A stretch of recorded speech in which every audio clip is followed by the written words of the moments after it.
You want to give me, I'll give you a minute. Okay, just to boot back up. You're ahead of me even. I thought I was prepared. I'm not even logged in. You need us to We just need to initial that? initial it, and then Erica will come by and get them after the meeting. And you can just put it on my pile too, whatever you want. Let's do that. Otherwise I'll forget. I didn't follow directions, but thought I did the same thing, Derek. She said I did the same initials. thing. That's okay, I did too, so we're all. All right.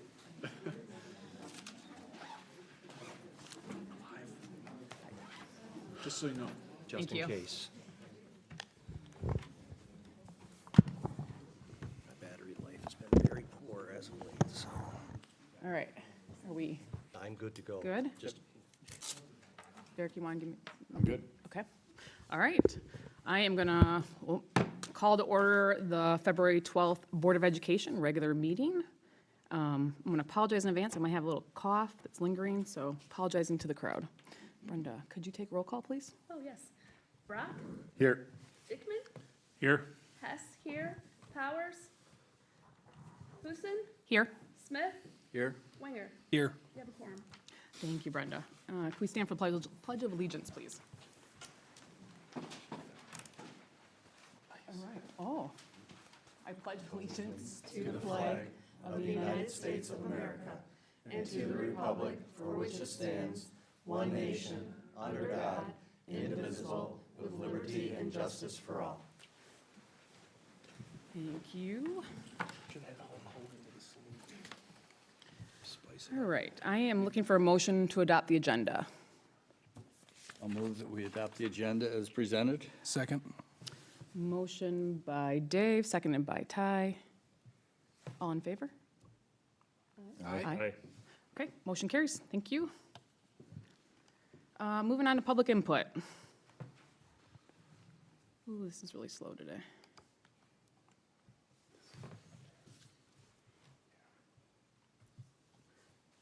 Thinking.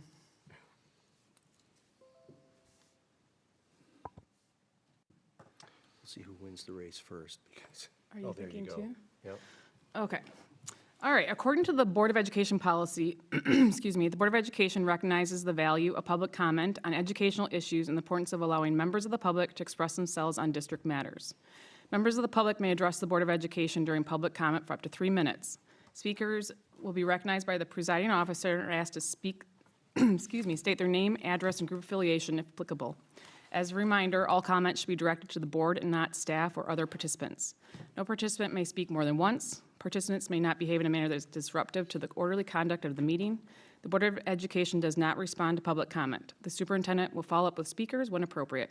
At this time, we will begin public comment. I have one card. Lori Buchanan.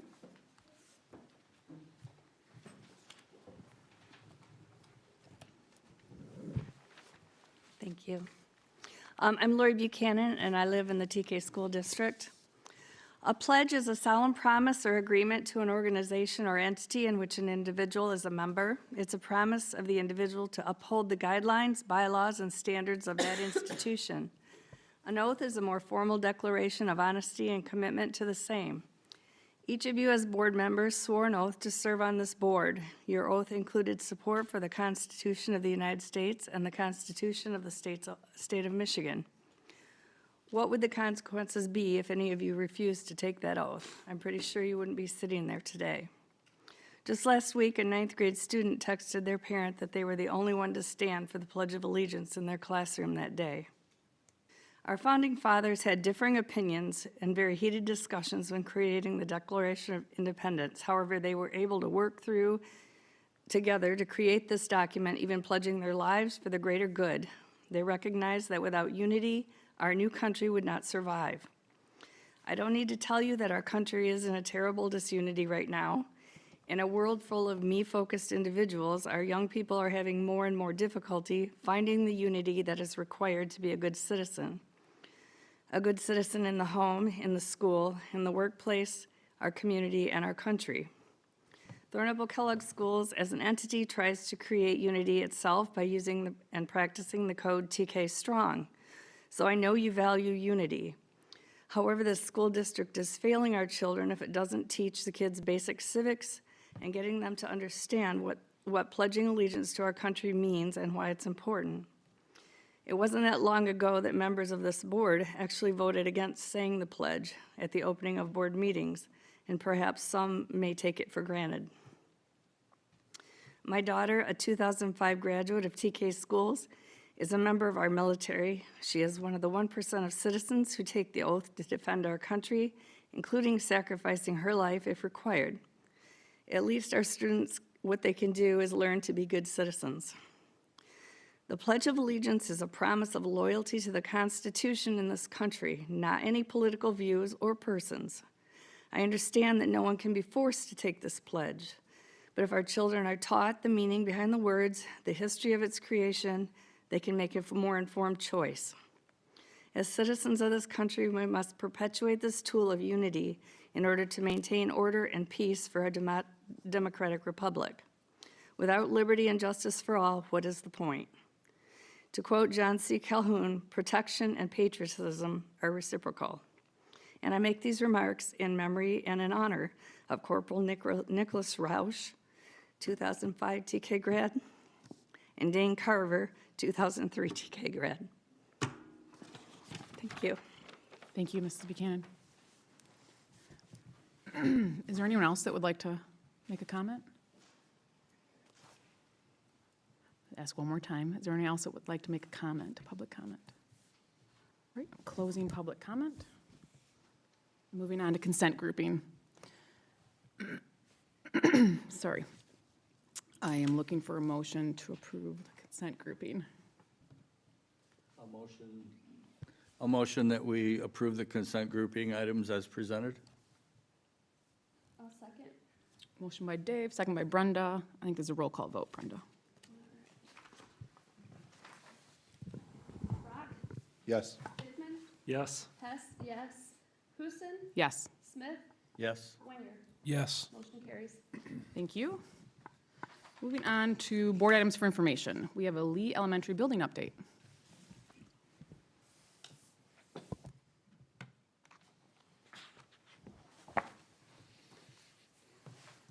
Thank you.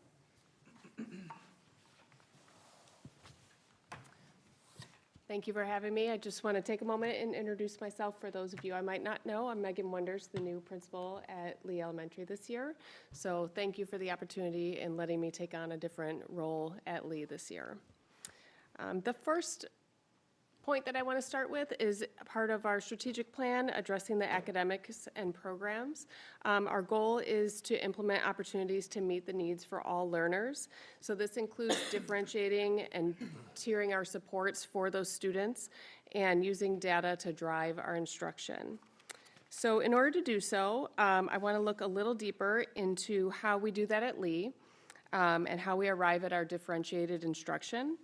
So one thing we have installed is our data days. So after our benchmark assessments, 3 times a year, we meet for our data days. And this is where we gather myself, our intervention coordinator, and 2 teachers and review data.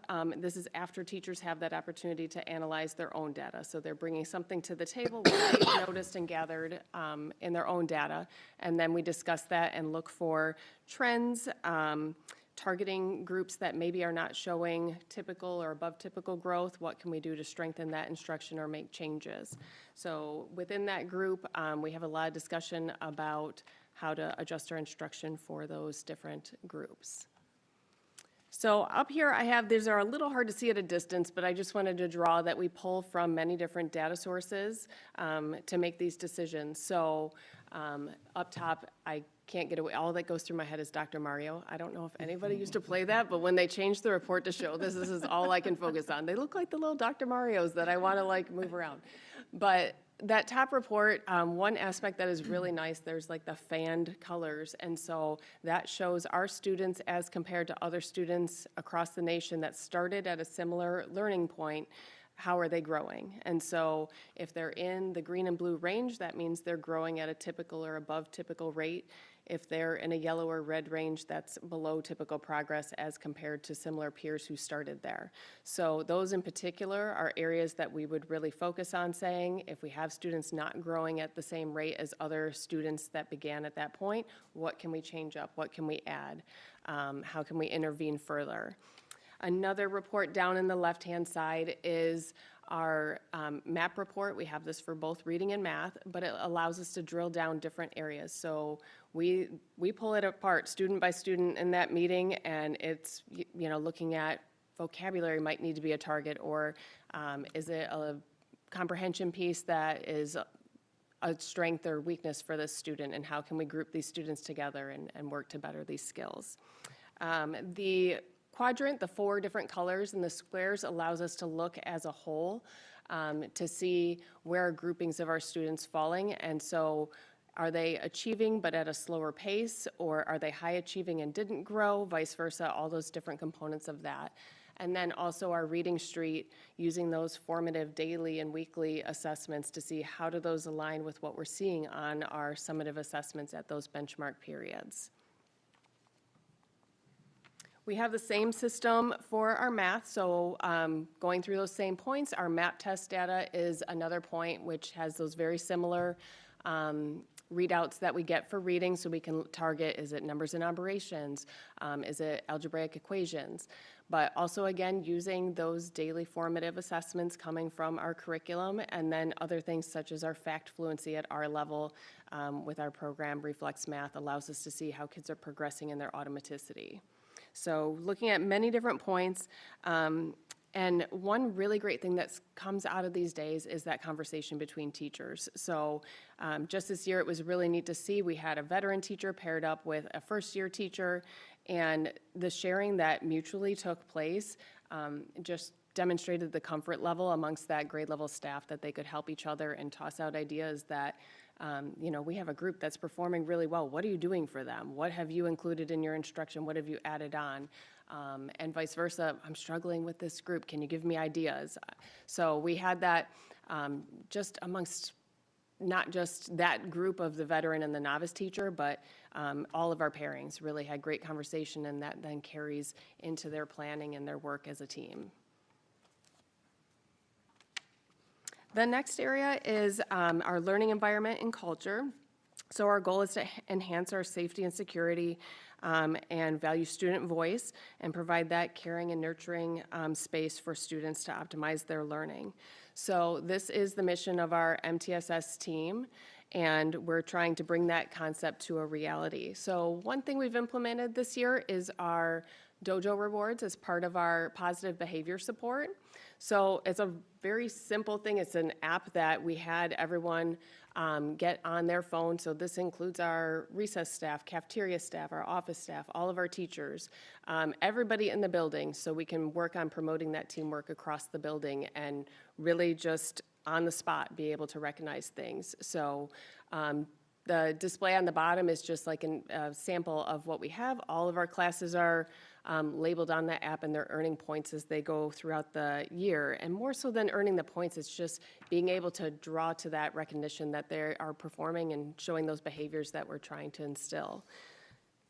So for example, this might be what it looks like. It's super simple. They can pull it up and you see a class walking down the hallway, and they're allowing learning to go on because they're traveling at quiet voices and in a safe manner.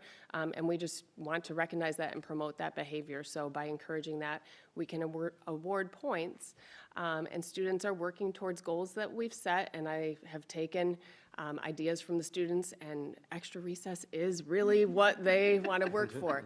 That's not ideal in the Michigan winter, but I will put on my parka and head out there, and they get a few extra minutes of some extra recess when their class as a team earns that reward. So we've really seen some nice behavior going on, and just some positive things happening with them working together as a team to create that optimal learning environment.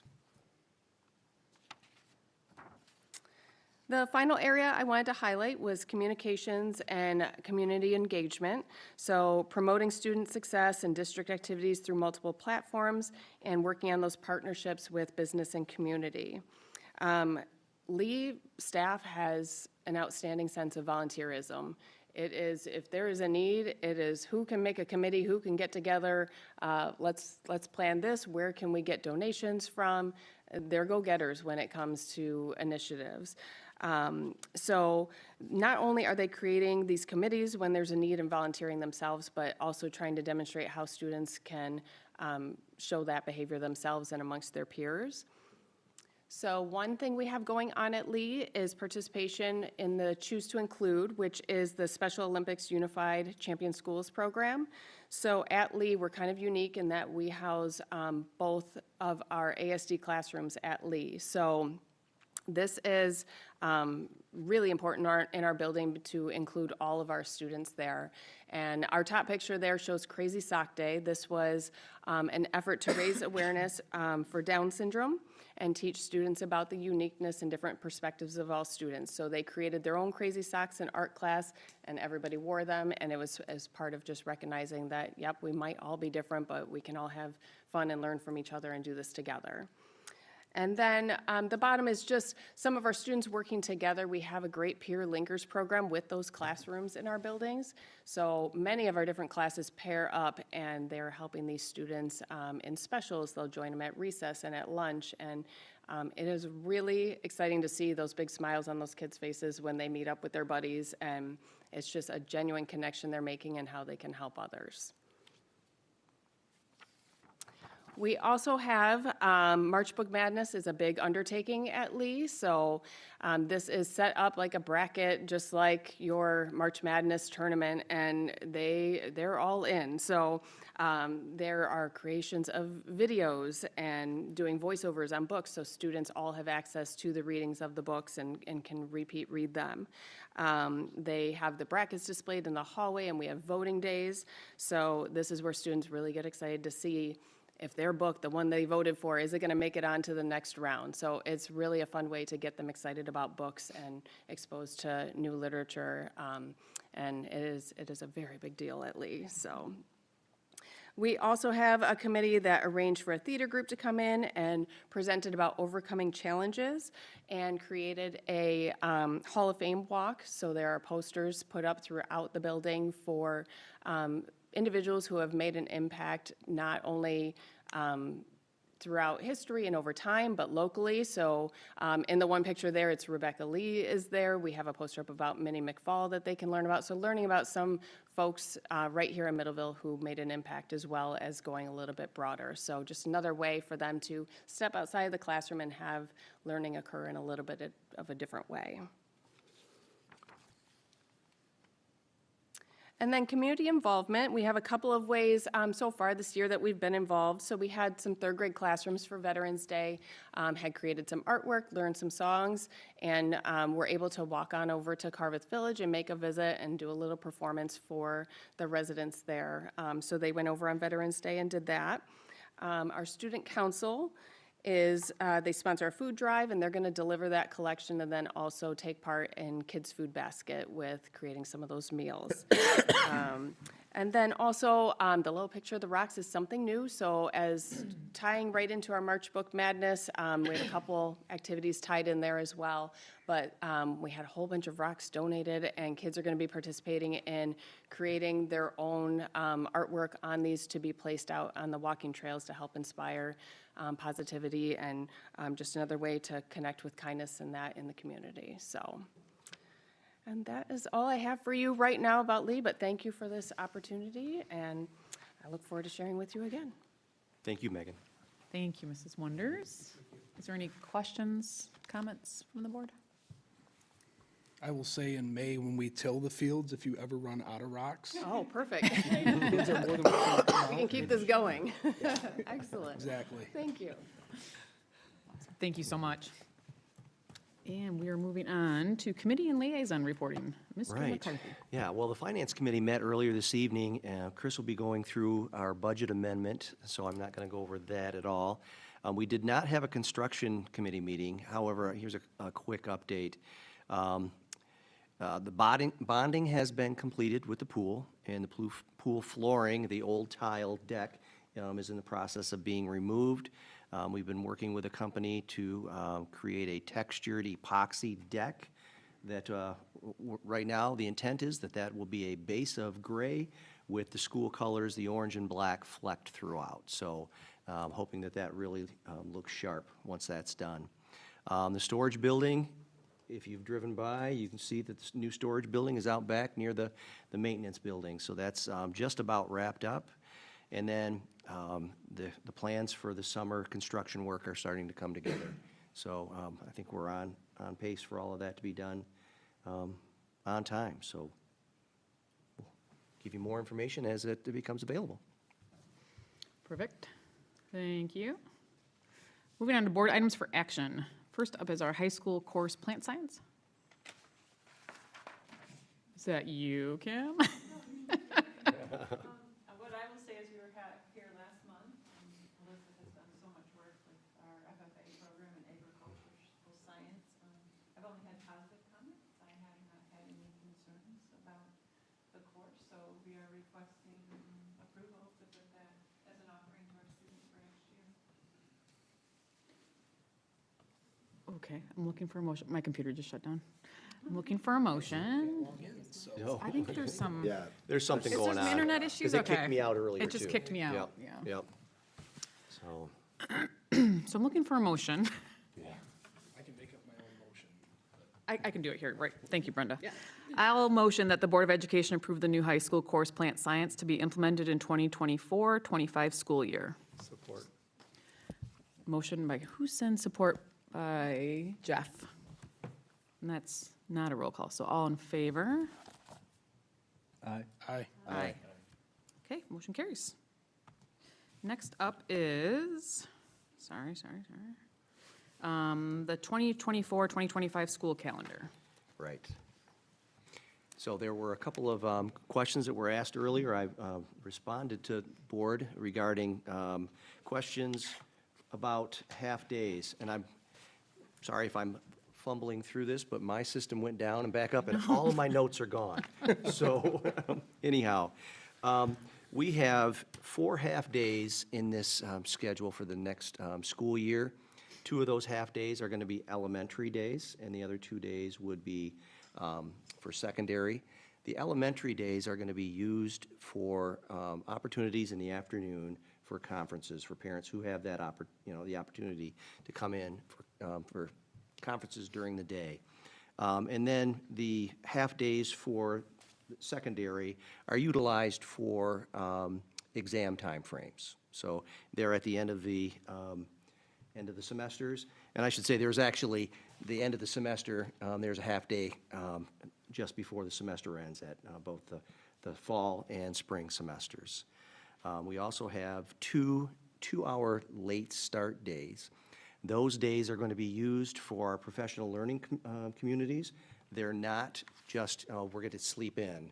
It's 2 hours of teachers coming in, digging through student assessments, finding out where the educational gaps are, and then trying to fine-tune their instructional practices to be able to, fill those gaps and meet the educational needs of the students. So then the other high points, because of our construction taking place this summer, we're going to push the start of the school year back 1 week.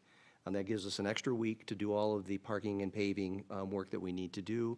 So students' first day would be August 26th. Teachers would be able to come in, or would be able to, we're going to have them come in the week prior on August 21st and then August 22nd for professional development days. And then with the start of the school year being pushed back a week, the end of the school year would be pushed into the first week of June. June 4 on a Wednesday would be the end of the school year. So those are the highlights of the calendar. And hopefully my notes come back up before we get to the superintendent report. So. Any dialogue? Then I'll look for a motion as well. I'll make a motion that we approve the 2024 2024. 2024, 24, 2025. 25, sorry. We're all down, so we're all down. This School board docs year. isn't working. Calendar schedule. I'll second. Motion by Ty, second by Derek. Rough motion, sorry. All in favor? Aye. Aye. Motion carries. Next up is our first budget amendment for the general fund. Hope yours is working. I think it's a board docs issue. This Yeah. is why you go old school and make PowerPoints. Still up and running here. All right, so the moment we've all, been waiting for.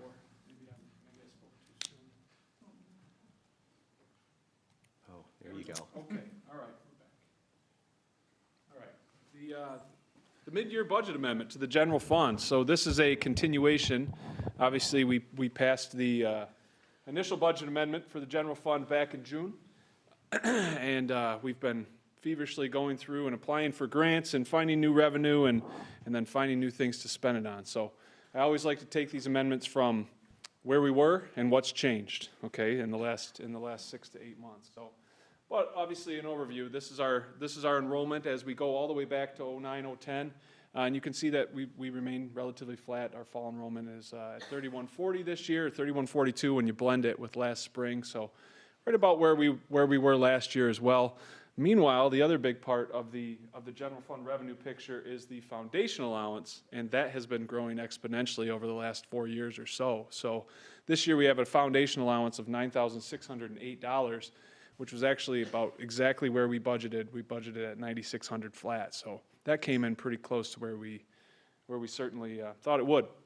So in the Finance Committee meeting, we went into a little bit more detail, but I want to value everybody's time, so I'm going to try to keep this as concise as possible. The big headline here on the revenue side is we have $2.1, almost $2.2 million more in revenue than what was budgeted. And Mr. Smith asked a great question in our Finance Committee meeting, was this really a result of missing the mark or just new learning? And absolutely the latter, okay? So when we do that initial budget, we don't know the whole picture, okay? At that point in time when that's prepared, we don't know what the budget from the state is going to look like, and then there's just a multitude of categorical grants that come in. So down here below this, you can see our appropriation budget on the left, and then this amended budget here right next to it on the right, the dollar change in each category, percent change, and then the percent of total of each category.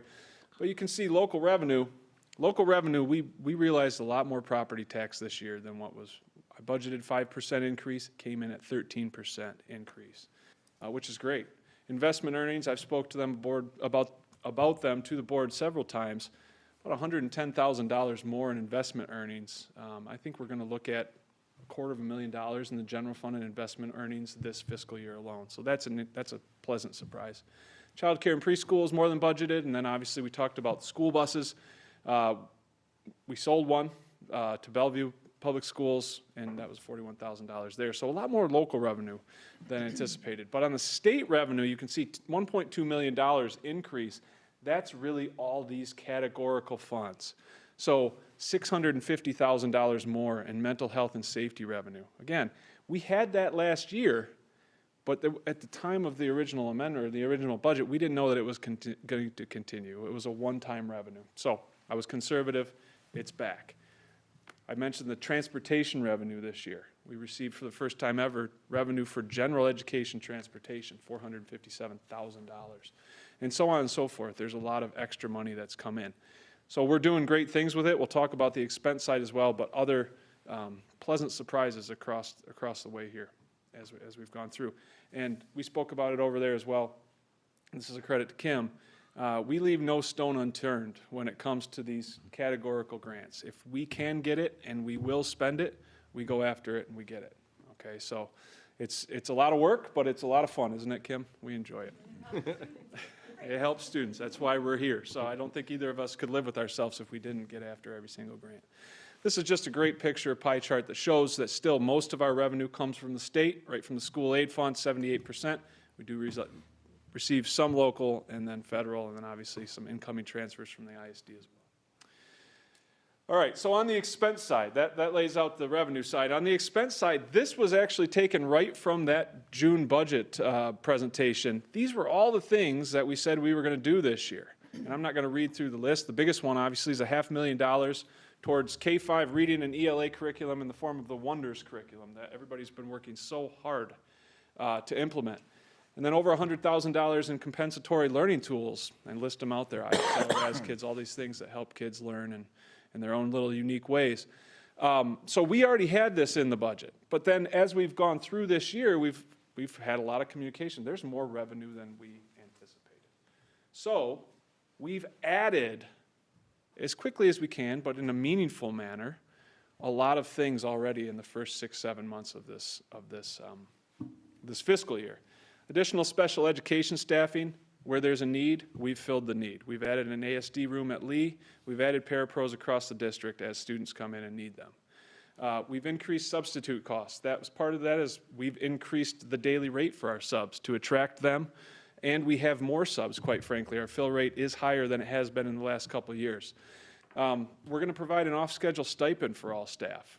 The state gave us money for educator compensation. And so rather than add that to the fund balance, we're going to turn around and give that to our staff. Okay, and we'll talk more about that with the board before we do that. We've added a comprehensive PLC curriculum, training for staff across the district, that hopefully is going to move us forward. I haven't spoke to everybody about this at length, but I have a dream, and it's new district signs. Okay? I want our signs to be uniform. I want them to be electronic. Yes. I want them to be able, I don't want people to have to trudge through snow to go change their signs. And quite frankly, some of our signs have had too silly of messages for my liking, not at Lee. Okay, so that's in this budget. If the board so approves it, we will go there. We've added new buses with that transportation money, 2 of them brand new, to diversify our fleet even more. Further district investment into maintenance and grounds to beautify the buildings and what we're doing here. We're moving to a digital CA60 system. We still have paper CA60. Those are student files. We're going to make that all digital. We've added preschool supplies. We've added take-home devices for students that qualify for them at the lower elementaries, and then all kinds of after-school tutoring initiatives and more. So in the time we've had with that extra $2 million, we're doing our best to add in a meaningful way as well. So you're going to see that on the expense side, and that's right here. So again, if you look at the appropriation budget, we do add out the transfer out, but we're about $1.1 million more in expenses than the original budget, okay? And that was all in those meaningful ways that I just spoke about. So when I came to you in June, I presented a budget that would actually take $198,000 out of our fund balance, okay? But considering all of this with a very topical overview, this projection for our amended budget will be adding $885,000 to fund balance, okay? And I certainly could show you a lot more in the way of those categorical grants. I started to scratch the surface with the Finance Committee. Eyes may have rolled back in heads, but my office is always open if you'd like to learn more. But that's where this budget comes in at, is adding $885,000 to fund balance while still doing all of this meaningful and I think valuable work this fiscal year.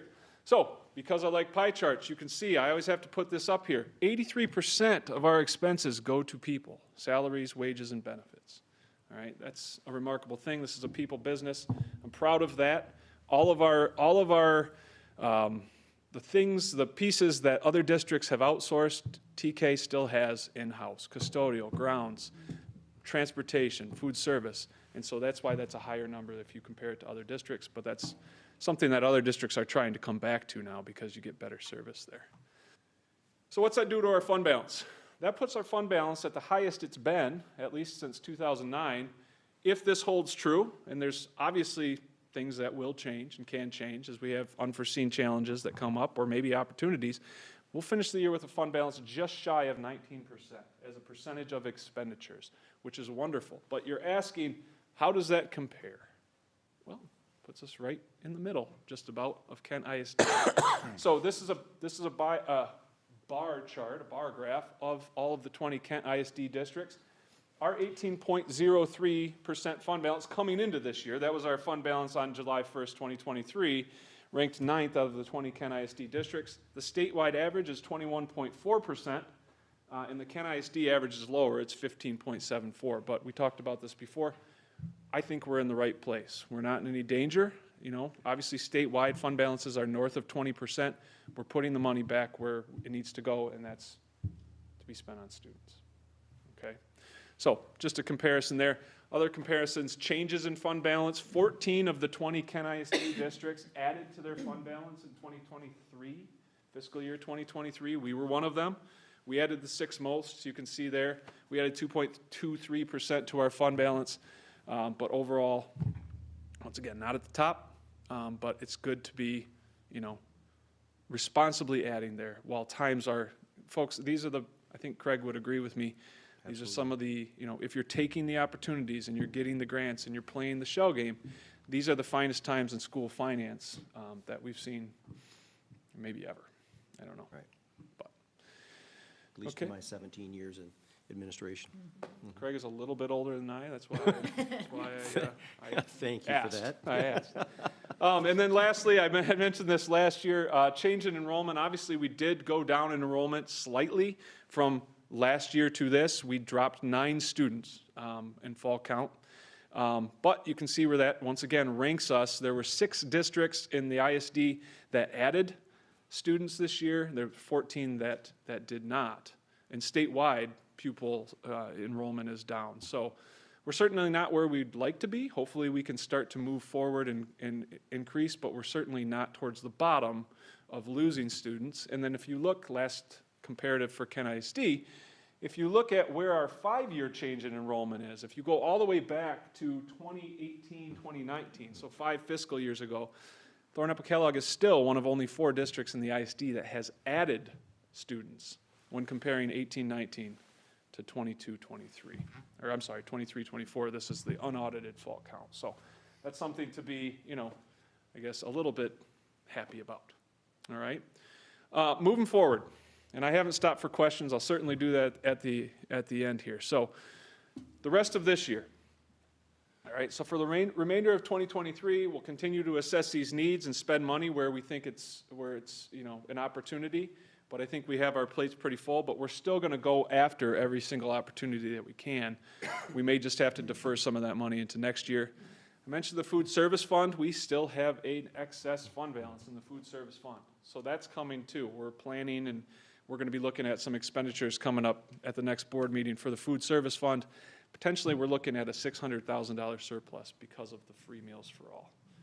So working with Jess Endries to be meaningful on that spending. Bond and construction funds, those are still moving around. Great, I didn't want to put a lot here because this is a general fund update, but very happy with where that's coming out. Spoke about that. And then you can't see this on the screen, but hopefully you saw it in the packet because this presentation was in there. Our investment earnings continue to be something I'm extremely proud of because it's creating opportunities. Year-to-date overall funds were over 300,000, I believe, 400,000 in earnings of all funds. So that's just going to continue to grow, and it's a wonderful thing to see. And then lastly, I got a little too excited looking ahead to 24-25, but the CREC, the Consensus Revenue Estimating Conference, took that slide out of here. That was the one that was in the Finance Committee. Had a few graphs on it, but darn it, it's not on here. Anyways, the governor just released her first budget proposal. You know, it serves as the first look into what's available for next year and really sets a tone, especially with, you know, Democratic House and Senate. She proposed a 2.5% increase on foundation allowance, on at-risk funding, at special education funding. That's good to see. That means that we can, at least for another year, see that we're going to have some increases. Not as much, but it would drive, bless you, the foundation allowance up to about $98.50. And then you may have heard about the universal free preschool.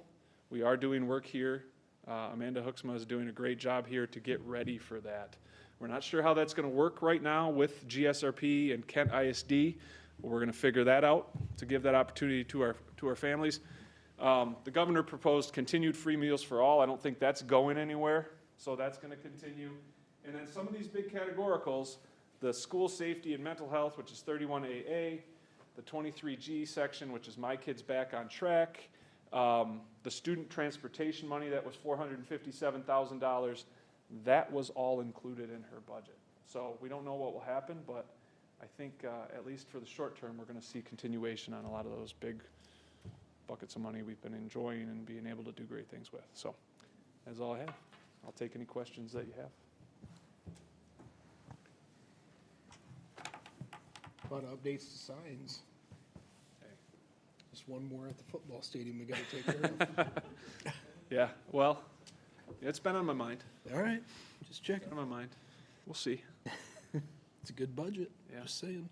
It is. And those are the things where, you know, we, as we're able to move money around and use these categorical grants to do meaningful things, we don't want to tie all of our expenses into positions. Right. Because when those run out, we obviously don't want to create a fiscal cliff. So we'll look at that. Yep. Something that Chris hasn't said, I mean, you alluded to the fact that there could be work done there at the stadium's, you know, signs, but when we look at the funding, we are also looking out 4, 5, 6 years, you know, planning down the road, not just what's going to happen next year. Right. Even to the point where, you know, it might not be 5 or 6 years, it's, you know, 9 or 10. Yep. So all of the plans that we go over, we're forward thinking. Yep.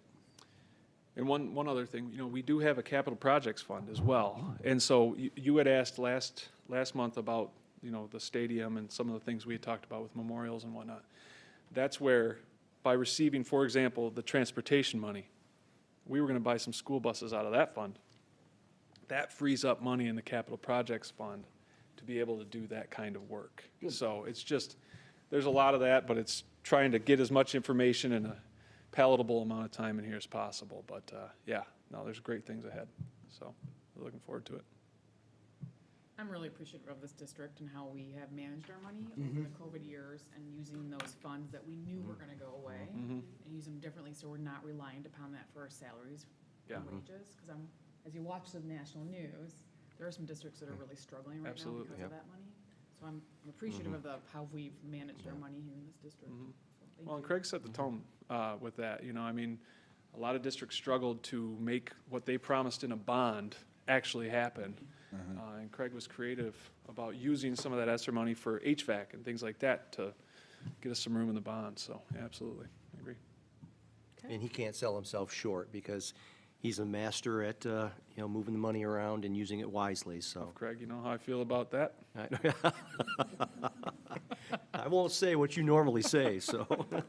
I don't appreciate compliments. Okay, so if there's no more dialogue. We're looking for a motion. I think it's a roll call vote, right? Where's the motion? I Yeah. move that the Lock up Board of again. Education approve the resolution for the 2023-2024 general fund budget amendment as presented. Second. Motion by Brenda, second by Ty. Roll call vote. Brock? Yes. Dickman? Yes. Hess, yes. Huson? Yes. Smith? Yes. Wenger? Yes. Motion carries. Awesome, thank you very much. Next up is our superintendent report. Yes, and luckily, my system came back up and my notes are there. So the girls' swim and dive co-op that was created last year is being dissolved. So Granville Calvin Christian wanted out. They wanted to be able to swim with another team. And so we're dissolving that co-op, but creating another one, which will include TK, West Catholic, Hopkins, and the Aviation Academy. So Brian Hammer is working on that right now. I really hope that we're done switching teams so that our team can gel and start competing together as one. So this Friday, we have our professional development day with staff, and they will formally begin their work with PLCs. So I'll be there to kick off the meetings, and then we'll turn things over to Kim and our consultant from Solution Tree to walk through things with staff members. The secondary buildings will meet first. They'll have a 3-hour time frame with the consultant to learn about PLCs and some of the expectations moving forward. And then the elementary buildings will be meeting in the afternoon with our consultants. So PLC process is going to take lots of time and effort, but it's the right thing for us to do for the students. So I think this is a good first step for us. The administrators have had a number of days where we've met and been working on the PLC process ourselves. So it is going to be work, but it's going to be positive, so. If you haven't thought about it, the KIASB dinner is going to be March 7th, with more and more attention being placed on CTE courses and skilled trades. Ken ISD is working to spread the word about the courses that they offer. So it's an opportunity for you if you want to attend. I plan on attending, so let Erica know, and we'll save you a seat at the table there. On a lighter note, my wife and I have been watching two of our grandkids for the last 5 days. And I've learned why you have kids when you're young, because I'm exhausted. But anyhow, it's been great to be able to spend time with the kids and just enjoy the exuberance of youth. So tomorrow there's a blood drive in the small gym at the high school. If you aren't afraid of going and getting poked, I'm sure that they would welcome you. And then Wednesday's Valentine's Day, so I hope everybody and their significant others enjoy that day. So that's it for me. Thank you. Moving on to board comments, if there's no comments by the board. All right, we'll adjourn this meeting. It is 7:46. Record time. You make sure you let Matt know that. If everybody can give me their signed closed session minutes.